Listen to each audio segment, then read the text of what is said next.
सुप्रभात विद्यार्थियों, आज हम 10वीं कक्षा की पाठ्य पुस्तक स्पर्श भाग 2 से पाठ बड़े भाई साहब जो कि मुंशी प्रेमचंद जी के द्वारा लिखित है के बारे में पढ़ेंगे। विद्यार्थियों, पिछले भाग में आपने बड़े भाई साहब के स्वभाव के बारे में जाना था कि वे किस तरह से अपने छोटे भाई के लिए मिसाल बनना चाहते थे, उसके लिए प्रेरणादायी बनना चाहते थे और इस आदर्श स्थिति को बनाए रखने के लिए अपनी इच्छाओं को भी दबाकर रखते थे और वे समय समय पर अपने छोटे भाई को पढ़ने के लिए प्रोत्साहित करते थे। लेकिन दूसरी तरफ लेखक की रुचि पढ़ाई में नहीं थी। जब तब मौका पाते ही वो क्या करते थे, वो खेलने के लिए चले जाते थे और जब वापस घर पहुंचते थे तो उन्हें भाई की डांट फटकार सुनने के लिए मिलती थी। तो चलिए अब हम आगे बढ़ते हैं। मैं यह लताड़ सुनकर आंसू बहाने लगता। जवाब ही क्या था, अपराध तो मैंने किया, लताड़ कौन सहे।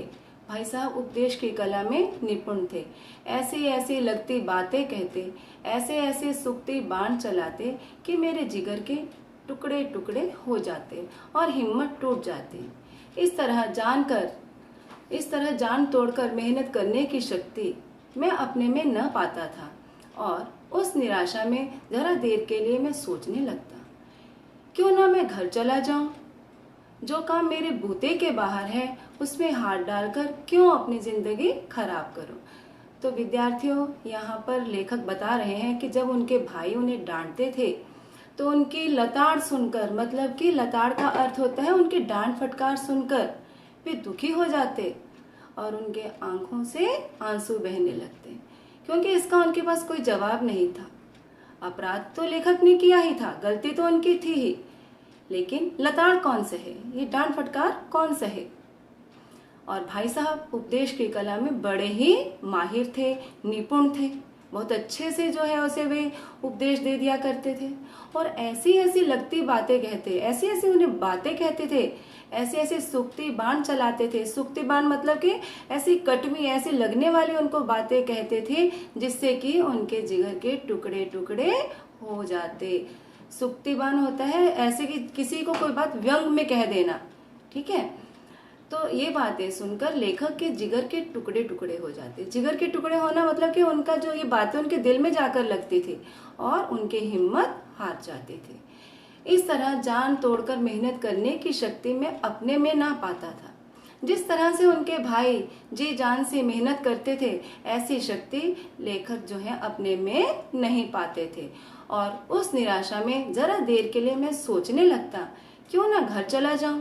उनके मन में एक विचार आता कि अगर मैं इतना ही, मतलब कि मुझे यहाँ पर भाई से सुनने के लिए मिलता है और भाई मुझे कहते हुए तुम घर चले जाओ, तो अच्छा तो यही होगा कि मैं अपने घर ही क्यों ना चला जाऊं। जो काम मेरे बूते के बाहर है, बूते के बाहर होना मतलब कि वश के बाहर होना, जो काम मेरे वश में नहीं है, उसके बाहर है, उसमें हाथ डालकर क्यों अपनी जिंदगी खराब करूं। जो काम मेरे वश में ही नहीं है तो मैं उसे हाथ में लेकर अपनी जिंदगी क्यों जो है खराब करूं। मुझे अपना मूर्ख रहना मंजूर था, लेकिन उतनी मेहनत से मुझे तो चक्कर आ जाता था। लेकिन घंटे 2 घंटे के बाद निराशा के बादल फट जाते और मैं इरादा करता कि आगे से खूब जी लगाकर पढ़ूंगा। चटपट एक टाइम टेबल बना डालता, बिना पहले से नक्शा बनाए कोई स्कीम तैयार किए काम कैसे शुरू करूं। टाइम टेबल में खेल कूद की मत बिल्कुल उड़ जाती। प्रातःकाल 6 बजे उठना, मुंह हाथ धो नाश्ता कर पढ़ने बैठ जाना, 6 बजे से 8 तक अंग्रेजी, 8 से 9 तक हिसाब। अभी क्या था, अभी जो है पहले तो बस उसने सोचा कि मैं घर क्यों ना चला जाऊं, है ना। फिर वो कहते हैं कि इतनी मेहनत से मुझे तो चक्कर ही आ जाता था और उन्हें अपना मूर्ख रहना ही मंजूर था। तो मेहनत करने के नाम से ही वो क्या थे, परेशान हो जाते थे। लेकिन घंटे 2 घंटे बाद जब वो डांट फटकार अपनी भूल जाते तो उसके बाद जो निराशा के बादल थे, जो दुख के बादल, जो उनको दुख लगता था, वो थोड़ा दूर हो जाता। वे थोड़ा भूल जाते उस बात को और फिर वे इरादा करते। इरादा क्या होता है बच्चों, पक्का इरादा मतलब कि कोई दृढ़ निश्चय कर लेना। वो करते कि मैं आगे से खूब जी लगाकर पढ़ूंगा। खूब जी लगाकर पढ़ना मतलब कि मन लगाकर पढ़ना, कि मैं आगे से खूब मन लगाकर पढ़ाई जो है पढ़ूंगा। चटपट एक टाइम टेबल बना डालता। चटपट मतलब कि बहुत जल्दी से। वो एक टाइम टेबल क्या होता है, समय सारिणी, हिंदी में हम इसे कहते हैं समय सारिणी बना डालते, बिना पहले से नक्शा बनाए कोई स्कीम तैयार के काम कैसे शुरू करूं। जैसे हम कोई काम करते हैं उससे पहले से हम एक योजना बनाते हैं, लेकिन लेखक ऐसा कुछ भी नहीं करते थे। वे बिना उसकी रूपरेखा बनाए ही जो है समय सारिणी लिखना शुरू कर देते। और उसमें फिर क्या होता था, टाइम टेबल में खेल कूद की मत बिल्कुल उड़ जाती। जो खेल कूद का विषय होना चाहिए वो उसमें डालना ही भूल जाते, जबकि खेलना उन्हें बहुत पसंद था।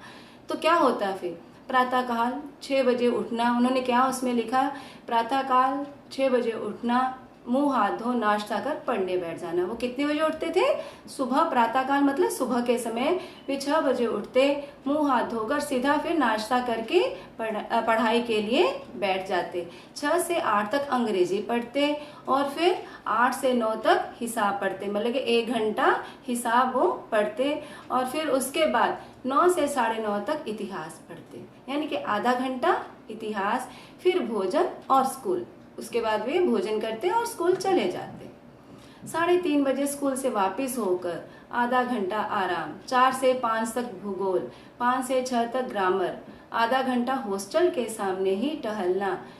6:30 से 7 तक अंग्रेजी कंपोजिशन, फिर भोजन करके 8 से 9 तक अनुवाद, 9 से 10 तक हिंदी, 10 से 11 तक विविध विषय, फिर विश्राम।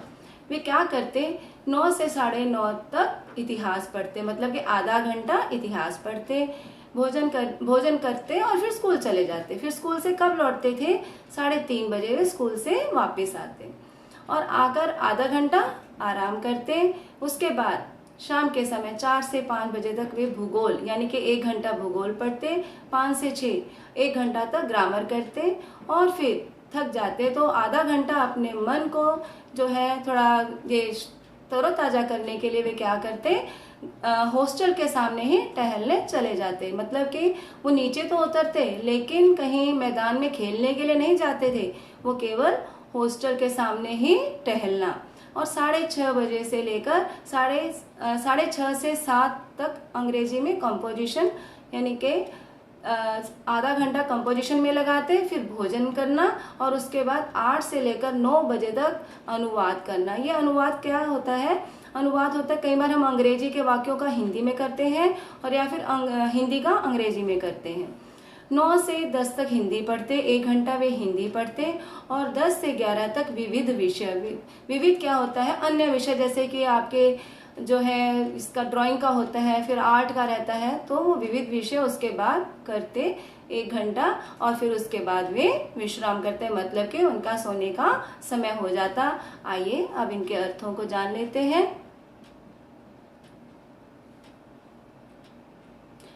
शब्दार्थ है लताड़। लताड़ का अर्थ होता है बच्चों डांट फटकार। निपुण, बहुत ही अच्छे। सूक्तिबान, व्यंग्यात्मक बातें, कथन कहना, चुभती बातें कहना जो किसी को चुभ जाती हैं। जिगर, हमारा हृदय, दिल। निराशा का अर्थ होता है दुख। बूते, बूते मतलब बस में, ठीक है, बूते मतलब बस। मंजूर, स्वीकार। टाइम टेबल, समय सारणी। स्कीम मतलब कोई योजना बनाना। प्रातःकाल, सुबह का समय। टहलना मतलब कि घूमना।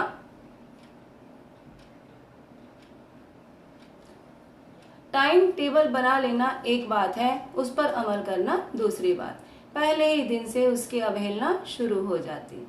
मैदान की वह सुखद हरियाली, हवा के हल्के हल्के झोंके, फुटबॉल की वह उछल कूद, कबड्डी के मैदान में वह दाव घात, वॉलीबॉल की वह तेजी और फुर्ती मुझे अज्ञात और अनिवार्य रूप से खींच ले जाती और वहां जाते ही मैं सब कुछ भूल जाता।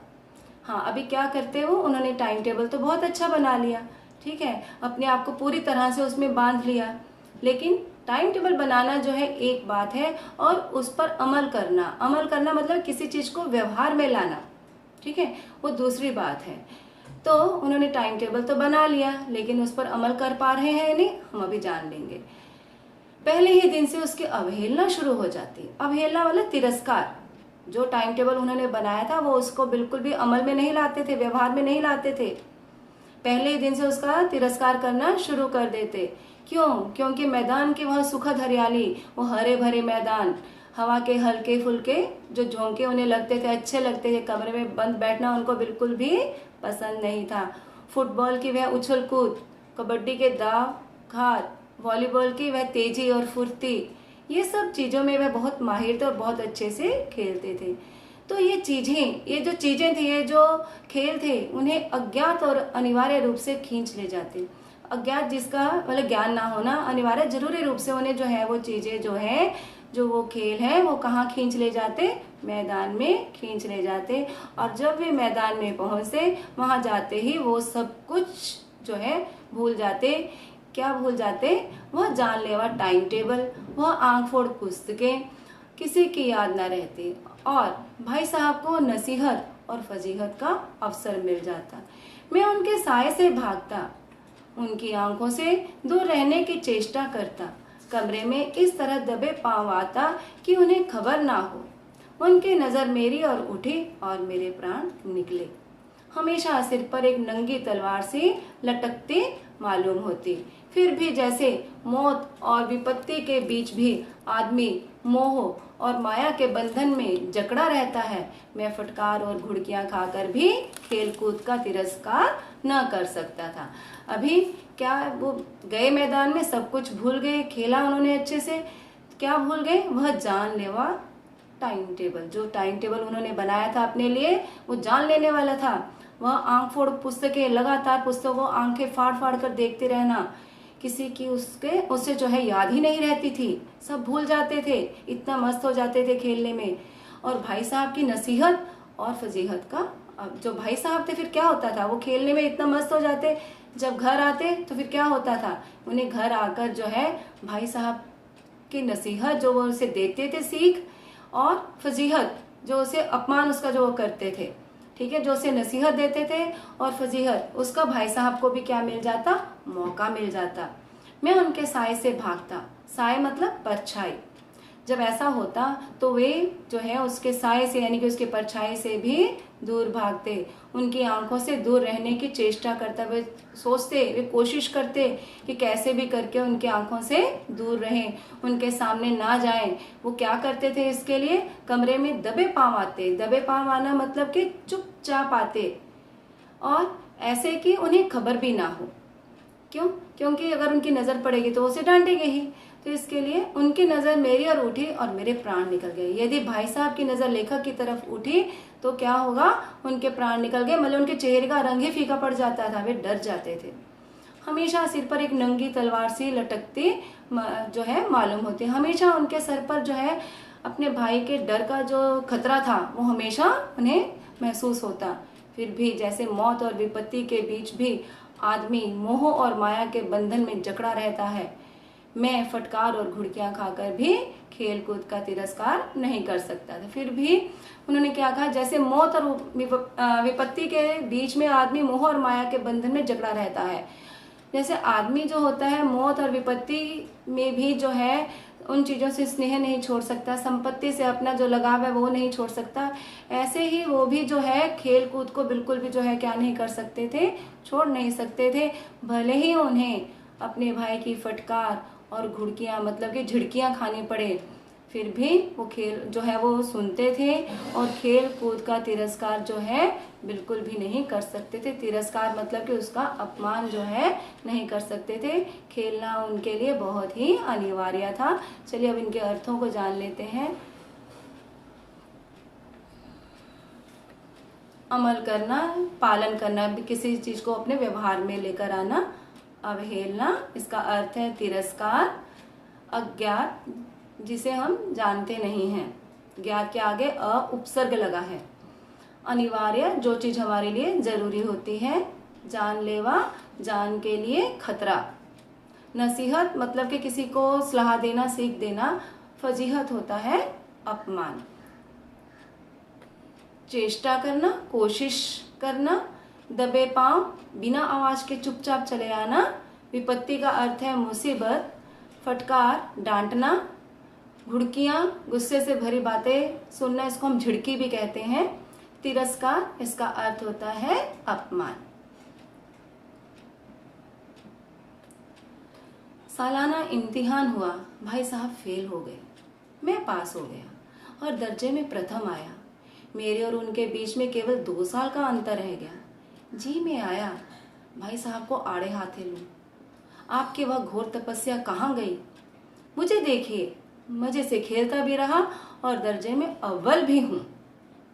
लेकिन वह इतने दुखी और उदास थे कि मुझे उनसे दिली हमदर्दी हुई और उनके घाव पर नमक छिड़कने का विचार ही लज्जास्पद जान पड़ा। समझ लेते हैं इतना ही। सालाना इम्तिहान हुआ। सालाना होता है जो साल में एक बार होता है, यानी कि वार्षिक परीक्षा। इम्तिहान होती है परीक्षा। वार्षिक परीक्षा हुई, नतीजा आया। क्या नतीजा आया? भाई साहब फेल हो गए, अनुत्तीर्ण हो गए और लेखक पास हो गए। और पास ही नहीं हुए बल्कि अपनी कक्षा में प्रथम भी आए। मेरे और उनके बीच में केवल 2 साल का अंतर रह गया था। कहने को वे जो है अपने भाई से 5 साल छोटे थे, लेकिन पढ़ाई में पहले कितना जो थे पीछे थे, 3 साल। और अभी क्योंकि भाई साहब फिर से फेल हो गए तो दोनों के बीच में पढ़ाई का जो अंतर था वो कितने साल का रह गया? केवल 2 साल का रह गया। जी में आया, उनके मन में आया कि भाई साहब को आड़े हाथे लूं, मतलब कि उनको अच्छे से सुना दूं, डांट फटकार दूं। आपकी वह घोर तपस्या कहाँ गई?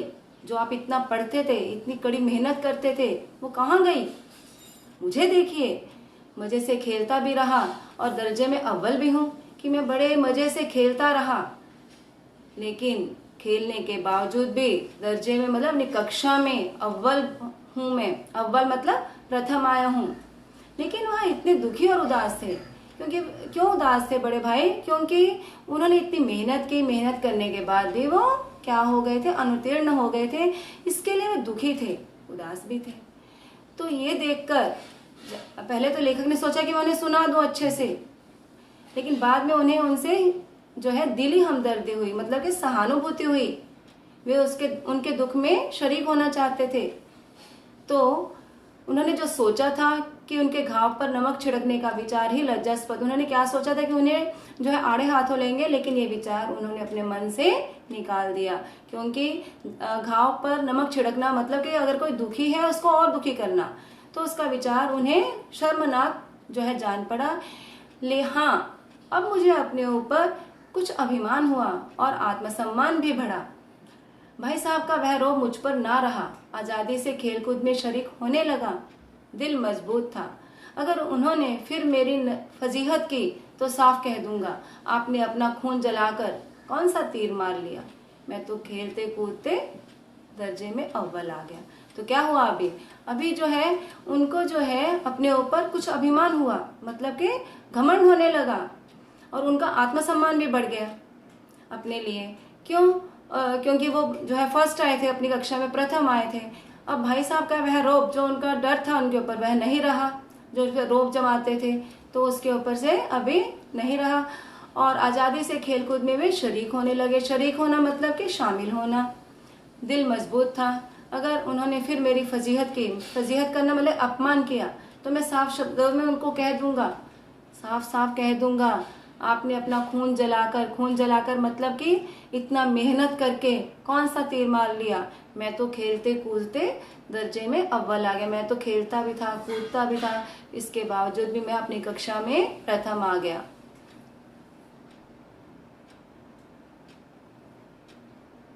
अब इसके हम शब्दों के अर्थ को जान लेते हैं।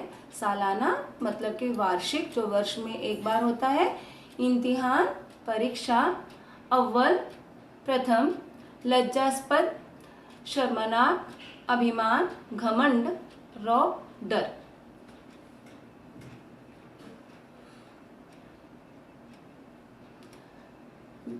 जबान से यह हेकड़ी जताने का साहस न होने पर भी मेरे रंग ढंग से साफ जाहिर होता था कि भाई साहब का वह आतंक मुझ पर नहीं था।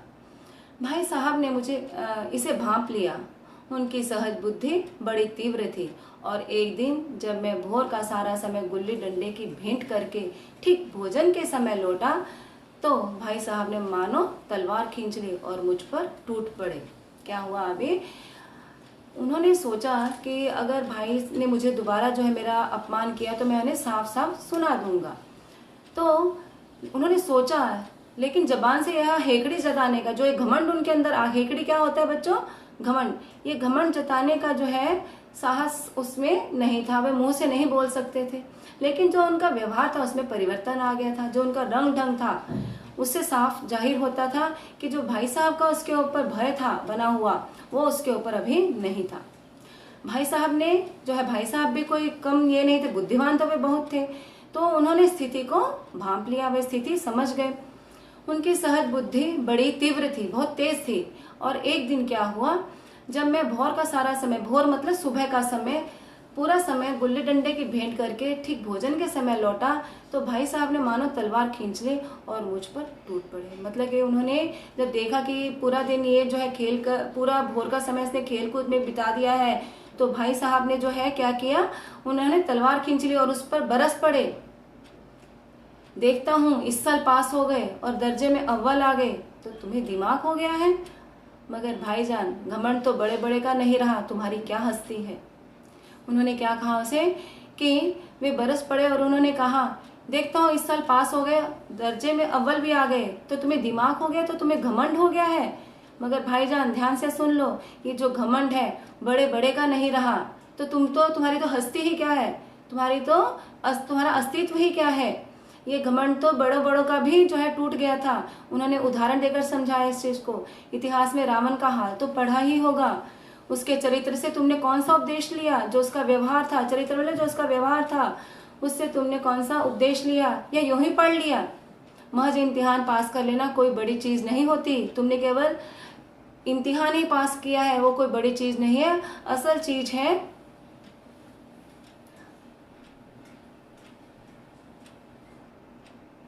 पहले शब्दों के अर्थ जान लेंगे। शरीक होना, शामिल, हेकड़ी, घमंड, जाहिर, स्पष्ट होना, आतंक, भय। भाप लिया का अर्थ है जान लिया, सहज बुद्धि, सामान्य बुद्धि, हस्ती, अस्तित्व, चरित्र, व्यवहार, महज, सिर्फ। तो उन्होंने बोला कि जो बात वो है वो क्या है कि जो कुछ भी तुम पढ़ो उसका पहले अभिप्राय पढ़ो, अभिप्राय समझो। केवल पास होना ही काफी नहीं है, उसका अभिप्राय जानना हमारे लिए बहुत जरूरी है। रावण जो था वो क्या था? भूमंडल का स्वामी था। ऐसे राजाओं को चक्रवर्ती कहते हैं। आजकल अंग्रेजी के राज्य का विस्तार बहुत बढ़ा हुआ है, पर इन्हें चक्रवर्ती नहीं कह सकते। संसार में अनेक राष्ट्र अंग्रेजों का आधिपत्य स्वीकार नहीं करते, बिल्कुल स्वाधीन है। अभी क्या बताया गया है कि जो रावण था पूरे भूमंडल का स्वामी था। भूमंडल मतलब पूरी धरती का स्वामी था। तो जो ऐसा राजा होता है वो सभी राजाओं का राजा होता है, उसे चक्रवर्ती कहते हैं। आजकल जो है अंग्रेजों के राज्य का बहुत विस्तार बढ़ा हुआ है, परंतु इन्हें हम चक्रवर्ती नहीं कह सकते। संसार में अनेक राष्ट्र हैं, अनेक देश हैं जो कि अंग्रेजों का आधिपत्य जो है वो स्वीकार नहीं करते, बिल्कुल स्वाधीन है। रावण जो है चक्रवर्ती राजा थे। संसार के सभी महीप मतलब के जो राजा थे उसे कर देते थे। कर होता है लगान, टैक्स देना। बड़े बड़े देवता उसकी गुलामी करते थे। आग और पानी के देवता भी उसके दास थे। आग और पानी के जो देवता थे वो भी उसके दास थे। मगर उसका अंत कितना ही दर्दनाक हुआ। क्या हुआ? घमंड ने उसका नामो निशान मिटा दिया। नामो निशान मुहावरा है, मतलब के समूल उसे नष्ट कर देना। घमंड किसने उसे नष्ट किया? उसके घमंड ने। और बाद में क्या हुआ? कोई उसे एक चुल्लू पानी देने के लिए भी नहीं बचा था। ये किस कारण हुआ? ये घमंड के कारण हुआ। आदमी और जो कुकर्म करे कर ले, परंतु क्या ना करे? अभिमान ना करे, घमंड ना करे। इतराए नहीं उसके ऊपर, अभिमान किया और दीन दुनिया दोनों से ही गया। तो उन्होंने ये बातें जो है अपने जो है छोटे भाई को, लेखक को समझानी चाहिए। शब्दार्थ जान लेते हैं। भूमंडल पूरी धरती, आधिपत्य गुलामी, स्वाधीन का अर्थ है स्वतंत्र, महीप राजा, कुकर्म बुरा कर्म। कुकर्म के कर्म के आगे कु लगा है उपसर्ग, तो उसका अर्थ होता है बुरा कार्य। शैतान का हाल भी पड़ा होगा। उसे यह अभिमान हुआ था कि ईश्वर का उससे बढ़कर सच्चा भक्त कोई है ही नहीं। अंत में यह हुआ कि स्वर्ग से नरक में ढकेल दिया गया। शाहे रोम ने भी एक बार अहंकार किया था, भीख मांग मांग कर मर गया। तुमने तो अभी एक दर्जा पास किया है और अभी से तुम्हारा सिर फिर गया। तब तो तुम आगे बढ़ चुके। अभी आगे उन्होंने उदाहरण दिया शैतान। शैतान किसे कहते हैं? बुरी आत्मा को कहते हैं। कि तुमने जो है शैतान का हाल भी पढ़ा होगा। उसे भी अभिमान हो गया था। उसे क्या अभिमान था कि ईश्वर का उससे बढ़कर सच्चा भक्त कोई है ही नहीं। और अंत में क्या हुआ कि उसे स्वर्ग से नरक में ढकेल दिया गया। शाहे रोम जो थे, रोम के राजा थे, उन्होंने भी एक बार क्या किया था? अहंकार किया था, भीख मांग मांग कर मर गए। तुमने तो अभी केवल एक दर्जा ही पास किया है और अभी से तुम्हारा सिर फिर गया। मतलब कि तुम्हारे व्यवहार में इतना परिवर्तन आ गया, तुम इतने लापरवाह हो गए। तब तो तुम आगे बढ़ चुके। अब तुम यह समझ लो कि अपनी मेहनत से तुम पास नहीं हुए हो। उन्होंने एक मुहावरा देकर आगे बताया है कैसे अंधे के हाथ बटेर लग गई, मगर बटेर केवल एक बार हाथ लग सकती है, बार बार नहीं लग सकती। कभी कभी गुल्ली डंडे में भी अंधा चोट निशाना पड़ जाता है। इससे कोई सफल खिलाड़ी नहीं हो जाता। सफल खिलाड़ी वह है जिसका कोई निशाना खाली ना जाए। कैसे समझाया उन्होंने कि तुम अपनी मेहनत से पास नहीं हुए हो, अंधे के हाथ बटेर लग गई। मतलब कि कई बार हमें बिना प्रयास किए ही सफलता मिल जाती है, कोई चीज मिल जाती है, तो तुम भी वैसे ही पास हो गए हो। और जो यह बटेर है केवल एक बार ही हाथ लग सकती है, बार बार नहीं हो सकता। उन्होंने उदाहरण देकर बताया है कि कभी कभी हम खेल खेलते हैं गुल्ली डंडे का, तो उसमें कई बार कोई निशाना, कई बार ऐसे हो जाता है कि निशाना ऐसा पड़ता है कि वो जीत जाता है, वो सही पड़ता है निशाना, लेकिन हर बार ऐसे नहीं होता। ऐसे जो जिसका निशाना कई बार जो है गलत भी जाता है, अच्छा भी जाता है, अगर उसका एक बार निशाना अच्छा चला गया तो हम उसे ये नहीं कह सकते कि वो सफल खिलाड़ी है। ठीक है, सफल खिलाड़ी वह होता है जिसका कोई भी निशाना जो है खाली ना जाए।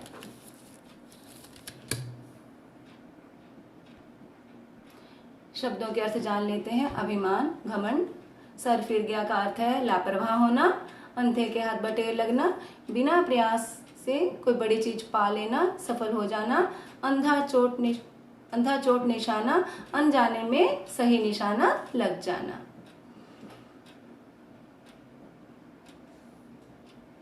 तो बच्चों, आज जो पाठ मैंने आपको समझाया, उस पाठ के द्वारा आपने क्या जाना कि पहले तो भाई साहब जो थे वो क्या करते थे, उसे डांटते थे, फटकारते थे।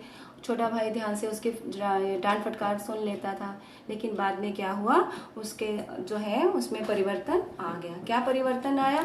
वो कक्षा में जो है पास हो गए। पास ही नहीं हुए छोटे भाई, बल्कि क्या हुए, बड़ा भाई तो फेल हो गया था और छोटा भाई कक्षा में पास हो गया था। पास ही नहीं बल्कि वह प्रथम आया था। इससे उसके व्यवहार में बहुत ज़्यादा परिवर्तन आया और उसे घमंड हो गया और वो अभी जो है नासमझी करने लगा। कभी भी मैदान में जाता और बहुत खेलता, तो इससे भाई ने उसको फिर से समझाने की कोशिश की। तो अभी हम जो है इसके जीवन मूल्यों को भी जान लेते हैं। बड़ों की डांट फटकार और सलाह जीवन में उन्नति के पथ पर चलने में सहायक होती है और हमें गलत रास्ते पर जाने से रोकती है। मतलब जो बड़ों की डांट फटकार है, वो हमें डांटते हैं, हमें मतलब कि बुरा लगता है उस समय, लेकिन वही नसीहत जो होती है जीवन में, हमें अगर उन्नति के पथ पर आगे बढ़ना है तो उसमें वो सहायक होती है, हमारी सहायता करती है। और हमें जो है उनकी जो नसीहत होती है वो गलत रास्ते पर जाने से भी रोकती है। इसके लिए हमें उनकी जो नसीहत है, जो उनकी सलाह होती है, उसे हमें मानना ही चाहिए। दूसरा है इसमें, सफलता मिलने पर कभी घमंड नहीं करना चाहिए। हमें सफलता जब मिल जाती है तो घमंड आ जाता है। जैसे कि इसमें बताया भी गया है आपको कि जो लेखक थे वो अपनी कक्षा में प्रथम आए थे, इससे उनको अपने ऊपर घमंड होने लगा। ठीक है, तो हमें घमंड नहीं करना चाहिए, बल्कि हमें सामान्य रहना चाहिए और सामान्य रहकर हमें और अच्छा प्रदर्शन करने का प्रयास करना चाहिए, कोशिश करनी चाहिए।